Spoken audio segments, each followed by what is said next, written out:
محرم حرام کیا گیا. یعنی کیا حرام کیا گیا؟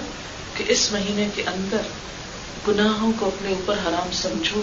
یعنی سال کا آغاز ہو رہا ہے تو نئی منصوبہ بندی کرتا ہے انسان, نئی پلاننگ کرتا ہے. ہمارے یہاں تو چونکہ کیلنڈر استعمال نہیں ہوتا, آپ نے دیکھو کہ جنوری میں جیسے نئی ڈائریز آتی ہیں, نئی پلاننگ آتی ہے, نئے سال کی منصوبہ بندی ہوتی, یا فائنینشیل ایئر جو ہے ہمارا جولائی سے شروع ہوتا ہے تو اس میں وائنڈ اپ کرتے ہیں جون کے اینڈ میں, پھر جولائی سے نئے پلاننگ ہوتی ہے, نئے سال کا بجٹ بنتا ہے. بالکل اسی طرح محرم نئے سال کی نیکیوں میں پلاننگ کا مہینہ ہے کہ مجھے حرام کرنا ہے اپنے اوپر ان سب چیزوں کو جنہیں اللہ نے میرے اوپر حرام کر دیا ہے. محرم کا اصل پیغام یہ ہے. صرف اتنا کافی نہیں کہ اسلام کی راہ میں جان دینے والے شہیدوں کے اوپر ہم صرف غم کا اظہار کریں, اس لیے کہ وہ تو اپنے عظیم الشان منزلوں اور مقاصد اور مقامات تک پہنچ گئے. انہوں نے اپنی زندگی کو ایک بہترین کاز میں استعمال کیا. وہ اپنے عمل سے ہمارے لیے ایک نمونہ چھوڑ گئے کہ تم بھی اپنے رب کو راضی کرنے کے لیے, اپنے رب کو خوش کرنے کے لیے وہ کام کرنا کہ جس میں خواہ تمہاری جان کا ہی نقصان کیوں نہ ہو جائے. لیکن ہم اپنی زبان کو کنٹرول نہیں کر سکتے, ہم اپنے دل میں دوسروں کے بارے میں بدگمانی اور برے خیال لانے کو کنٹرول نہیں کر سکتے. تو جو شخص اپنے نفس کو کنٹرول نہیں کر سکتا وہ جان کہاں دے سکتا ہے. محرم حرام کیا گیا, حرمت والا.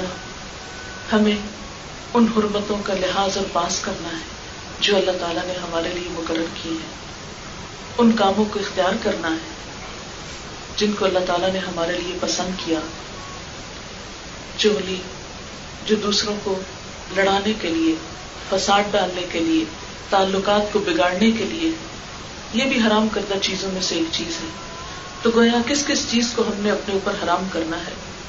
اور آج کی اس مجلس میں بھی اگر ہم اپنے گھر چھوڑ کر یہاں پر آ کر بیٹھے ہیں تو یہ بھی ایک رسم نہ ہو, ایک روایت نہ ہو, اور محض ایک یادگار نہ ہو کہ ہم نے محرم کے مہینے میں ایک مجلس قائم کی.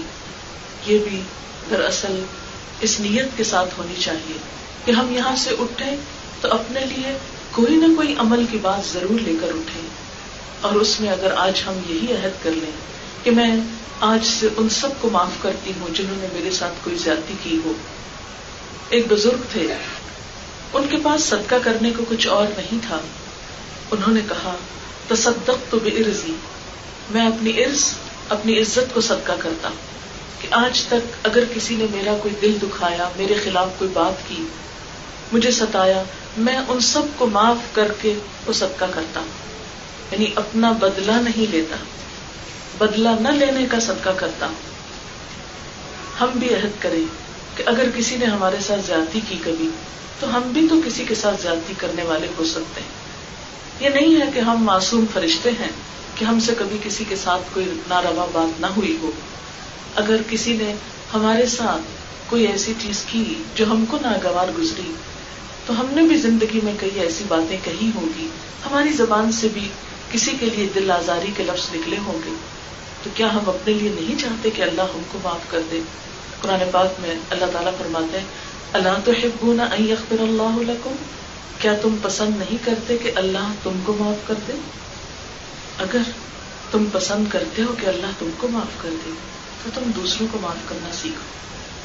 نمبر 1 یہ کہ ہم اپنے دلوں کو دوسروں کے خلاف بدگمانیوں, نفرتوں اور ان چیزوں سے نکالیں. اس لیے کہ جب ہم کسی سے نفرت کرتے ہیں تو اس کا تو کچھ نہیں بگڑتا کیونکہ ہر نفع نقصان اللہ کے ہاتھ, مگر ہم کم از کم اپنے آپ کو ضرور نقصان دیتے ہیں. کس طرح؟ اپنا دل کالا کر کے, میلا کر کے. یعنی اگر کوئی میلی چیز ہمارے ہاتھ میں ہے اور دراصل ہم کسی کے لیے لے جا رہے ہیں تو اس سے پہلے کہ وہ کسی تک پہنچے وہ خود ہمارے اپنے ہاتھ میں ہوتی ہے. اس لیے اپنے دل کو چمکانے کے لیے, اپنے بھلے اور اپنے فائدے کے لیے ہم اپنے دل سے کھرچ کر نکالتے ہیں ان باتوں کو جو کسی کے لیے بھی ہمارے اندر کوئی نیگیٹو تھنکنگ کے طور پر ہے. دلوں کو بڑا کر لیں, اس لیے کہ جنت کی وسعتیں زمین و آسمان کے برابر ہیں. اس کے باسی وہی ہو سکتے ہیں جن کے دل بڑے ہوں, وہاں ان وسیع جنتوں کا مالک بننے کے لیے بڑے دل والا ہونا ضروری ہے، اور جو بھی بڑا دل رکھے گا وہ معاف آسانی سے کر سکتا ہے، اس کے لیے معاف کرنا کسی کو مشکل کام نہیں۔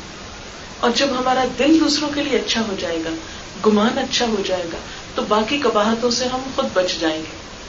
پھر کسی کا مذاق اڑانا، برے نام رکھنا، بدگمانی کرنا، تجسس کرنا، غیبت کرنا، چغلی کرنا، الزام تراشی کرنا، ان عادتوں سے خود بخود چھٹکارا ہوتا جائے گا۔ اور جب ان عادتوں سے چھٹکارا ہوگا تو حقیقت میں ہم اللہ کے پسندیدہ بندے ہوں گے اور محرم کا پیغام سمجھنے والے ہوں گے، یعنی مسلمان کی حرمت کا پاس رکھنے والے، جسے اللہ نے معزز بنایا ہے، اللہ تعالیٰ کے اس منصوبے کا ساتھ دینے والے ہوں گے، مومن کے صحیح معیار پر پورے اترنے والے۔ اور جب تک ان صفات کی نفی ہمارے اندر سے نہیں ہوتی تو دراصل ہم اپنا ہی نقصان کرتے ہیں۔ اور اس کی مثال ایسے ہی ہے اپنی نیکیاں دوسروں کو دینے کی، کہ ہم اپنا ایک ایسا اکاؤنٹ رکھتے ہوں لیکن اس کی چیک بک کسی اور کے پاس ہو، وہ جب چاہے اس میں سے کیش کروا لے۔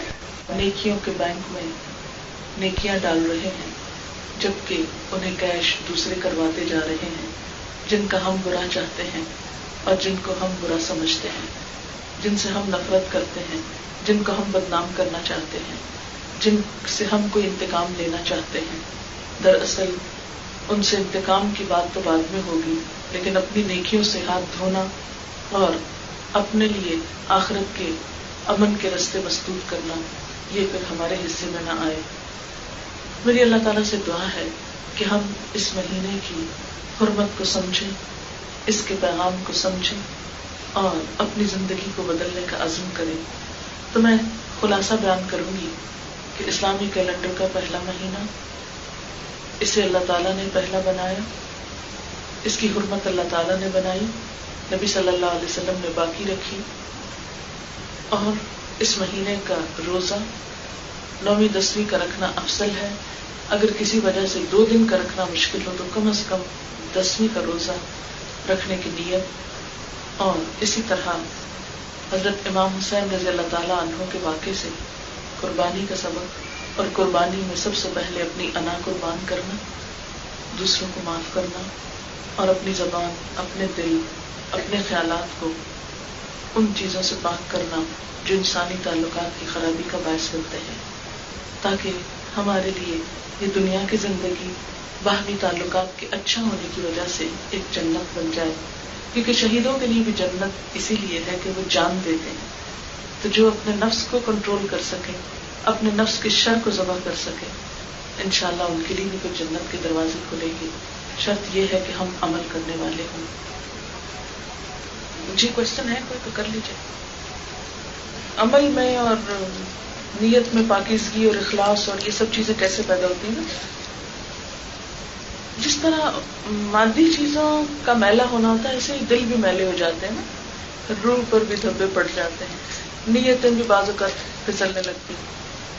تو جس طرح اس گلاس کو دھونے کے لیے پانی چاہیے اور ڈٹرجنٹ چاہیے، اسی طرح دل کو دھونے کے لیے بھی کچھ چاہیے۔ دل کو دھونے کا بہترین طریقہ جو ہے وہ کلام الہی ہے، اللہ تعالیٰ کا قرآن ہے۔ قرآن پاک میں بھی اور حدیث پاک میں وحی الہی کو یعنی قرآن کو بارش سے تشبیہ دی گئی۔ جس طرح بارش آتی تو پورا ماحول دھل جاتا ہے، ہر چیز پہ پڑتی، بالکل اسی طرح قرآن پاک زندگی کے ہر موضوع، ہر بات، ہر چھوٹی بڑی چیز پر انسان کی رہنمائی کرتا ہے۔ جب انسان قرآن پاک سے ایک تعلق قائم کرتا ہے تو یقیناً دلوں کی صفائی ہوتی ہے۔ نبی صلی اللہ علیہ وسلم نے فرمایا کہ دلوں کو زنگ لگ جاتا ہے جیسے لوہے کو زنگ لگتا ہے۔ تو صحابہ کرام نے پوچھا کہ لوہے کا زنگ دور کرنا تو ہم جانتے ہیں، دلوں کا زنگ کیسے دور کریں؟ تو اس وقت بھی آپ صلی اللہ علیہ وسلم نے یہ فرمایا کہ کثرت سے قرآن کو پڑھو اور موت کو بھی کثرت سے یاد کرو۔ 2 چیزیں انسان کو فائدہ دیتی ہیں، ایک تو یہ کہ انسان اپنے انجام کو سامنے رکھے۔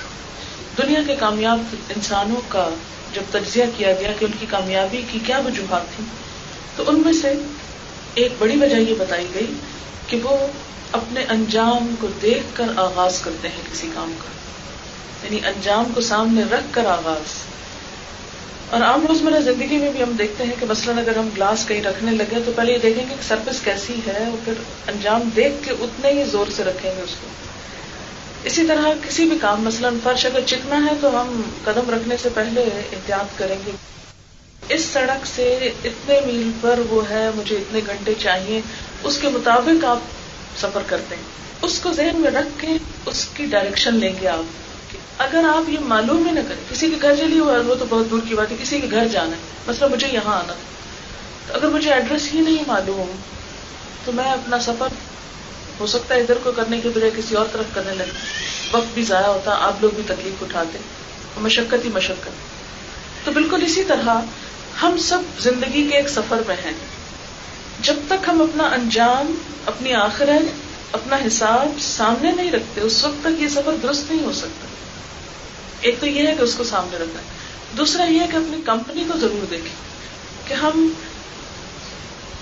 جہاں اٹھتے بیٹھتے ہیں کہیں ایسا تو نہیں کہ وہاں اللہ کی حدود پامال ہوتی ہے، کہ میں کہیں کسی کے پاس بیٹھتی ہوں تو غیبت شروع ہو جاتی ہے، یا کوئی ایسا انسان میرے آس پاس ہے جس کی سوچ بہت نیگیٹو ہے کہ اس کے پاس بیٹھتے ہی ہر چیز مجھ کو بری لگنے لگتی، ہر چیز میں ایپ نظر آتے ہیں، ہر چیز کو کریٹیسائز کر رہے ہیں، ہر چیز کے نیگیٹو پہلو کو، منفی اندھیرے رخ کو دیکھ رہے ہیں. تو یہ بہت ضروری ہے. زندگی میں بھی ایسے لوگوں کے ساتھ تعلق قائم کریں، ایسی مجلسوں میں اٹھیں بیٹھیں کہ جہاں دلوں کی صفائی ہوتی رہے. دلوں کی صفائی کے لیے دو چیزیں بڑی اہم ہیں، ایک اچھی صحبت، اچھی مجلس، اور دوسرے اللہ کی کتاب. کیونکہ نبی صلی اللہ علیہ وسلم نے جب انسانوں کا تزکیہ کیا جیسے قرآن پاک میں آتا ہے تو اس کے لیے ایک تو آپ کا اپنا وجود تھا اور دوسرے وہ تعلیم تھی، یعلمہم الکتاب والحکمہ، کتاب اور حکمت کو سکھانا. جہاں ہم نے اور بہت کچھ سیکھا ہے، بہت کچھ کرتے رہتے ہیں، وہاں اس چیز کی طرف اپنے فائدے کے لیے توجہ دینا بہت ضروری ہے. کسی بھی چیز کو پہچاننے کے لیے پھر ضروری ہے کہ پہچانا جائے. یہ میں آپ کو بتا دوں کہ عربی زبان جو ہے بولنے کے لیے ایز اے لینگویج تو شاید مشکل ہو، لیکن قرآن پاک میں آتا ہے وَلَقَدْ يَسَّرْنَا الْقُرْآنَ لِلذِّكْرِ فَهَلْ مِن مُدَّكِرٍ. ہم نے قرآن کو نصیحت کے لیے بہت آسان کر دیا ہے، کوئی نصیحت لینے والا؟ خصوصاً ہم لوگوں کے لیے، جبکہ اردو کے 70% لفظ عربی سے آئے. مثال کے طور پر سورۃ الفاتح کو لے لیجیے، الحمد للہ رب العالمین، اس میں ایک لفظ ہے حمد، ہم اردو میں استعمال کرتے ہیں، للہ اللہ استعمال کرتے، رب استعمال کرتے، العالمین استعمال کرتے، الرحمن الرحیم یہ دونوں لفظ میں ہم استعمال کرتے ہیں، مالک یوم الدین مالک کا لفظ استعمال کرتے، یوم کا لفظ استعمال کرتے، الدین دین کا لفظ بھی استعمال کرتے ہیں، بس اس کے معنی جو ہے جزا، سزا یا بدلہ. دین کا لفظ 2-3 معنوں میں استعمال ہوتا ہے جس میں سے ایک معنی ہے. پھر ایاک نعبد، ایاک کا ذرا سا نیا لفظ ہے، نعبد میں عبد عبادت استعمال کرتے. ایاک نستعین، نستعین جو ہے بظاہر ذرا سا مشکل لفظ لگ رہا ہے لیکن استعانت، مدد کے معنوں میں اردو میں استعمال ہوتا ہے. اہدنا ہدایت سے، ہدایت اردو میں استعمال ہوتا ہے. صراط المستقیم، صراط مستقیم ہم کتنی دفعہ سنتے ہیں. صراط الذین، صراط راستے کو کہتے ہیں. الذین جو ہے یہ ذرا سا نیا لفظ ہے لیکن اتنی دفعہ قرآن میں آتا ہے کہ آپ بہت جلدی یوزڈ ہو جاتے ہیں. انعمت، انعام، انعام بھی اردو میں استعمال ہوتا ہے. علیہم ذرا سا نیا ہے لیکن وہ بھی محاورے میں آتا ہے. غیر کا لفظ بھی آتا ہے، غیر المغضوب، مغضوب غضب سے، غضب بھی استعمال ہوتا ہے. ولا الضالین، دلال بھی استعمال ہوتا ہے. تو آپ دیکھیں گے کہ اگر آپ تھوڑا سا بھی اس پہ کوشش اور محنت کریں تو یہ میرے کئی سالہ تجربے سے میں نے یہ بات دیکھی ہے کہ قرآن دنیا کی آسان ترین کتاب ہے جس کو ہم ذرا سی کوشش اور غور سے اگر ریلیٹ کریں اپنی لینگویج کے ساتھ بہت جلد پتہ چل جاتا ہے کس لفظ کا کتنا. اور دوسری بات یہ ہے کہ نعوذ باللہ ترجمے کرنے والوں نے آخر خدا کو جان دینی ہے. ایسی بات نہیں ہے کہ وہ انہوں نے کوئی منمانی باتیں لکھی ہوئی ہیں. اکا دکا کہیں کوئی انسانی غلطی کوتاہی اگر کسی سے ہوئی بھی تو دوسروں نے اس کی اصلاح کی، چھوڑا نہیں کسی نے. قرآن پاک میں لکھا ہوا ہے لا یأتیہ الباطل من بین یدیہ ولا من خلفہ، کہ باطل اس کتاب کے نہ آگے سے آ سکتا نہ پیچھے سے آ سکتا، اس میں مداخلت نہیں کر سکتا، اس میں تحریف نہیں ہو سکتی. اس کو کوئی مستقل طور پہ نہیں بدل سکتا. ابھی میں نے کہا نا کہ انجام کو دیکھ کے آغاز کریں. تو 10 سال بعد اگر ایک چیز آپ کی ضرورت پیش آنے والی ہے اور آج سے آپ اس کی تیاری کر رہے ہیں تو اس میں کوئی برائی نہیں ہے. لیکن اگر کسی شخص کے پاس ہے ہی نہیں تو وہ روئے نہیں، مایوس نہیں، وہ ہر نیا دن ایک نئی زندگی لاتا ہے. اسے اپنے دل کو ڈھارس دینی چاہیے کہ اللہ تعالیٰ اس کے لیے سبب پیدا کرے گا. یعنی کبھی بھی انسان نیگیٹو سائڈ پہ نہ سوچے. لیکن اس کا یہ مطلب نہیں کہ جس کے پاس ہے وہ صرف اس لیے آج گنوا دے کہ کل کو دیکھیں گے. ضائع کرنا نہیں، کوشش کرنی چاہیے. پلاننگ سے منع نہیں کیا گیا. وآخر دعوانا ان الحمد للہ رب العالمین. سبحان اللہ والحمد للہ ولا الہ الا اللہ واللہ اکبر ولا حول ولا قوة الا باللہ العلی العظیم. اللہم صل علی محمد وعلى آل محمد كما صليت على إبراهيم وعلى آل إبراهيم إنك حميد مجيد. اللهم بارك على محمد وعلى آل محمد كما باركت على إبراهيم وعلى آل إبراهيم إنك حميد مجيد. ربنا آتنا في الدنيا حسنة وفي الآخرة حسنة وقنا عذاب النار.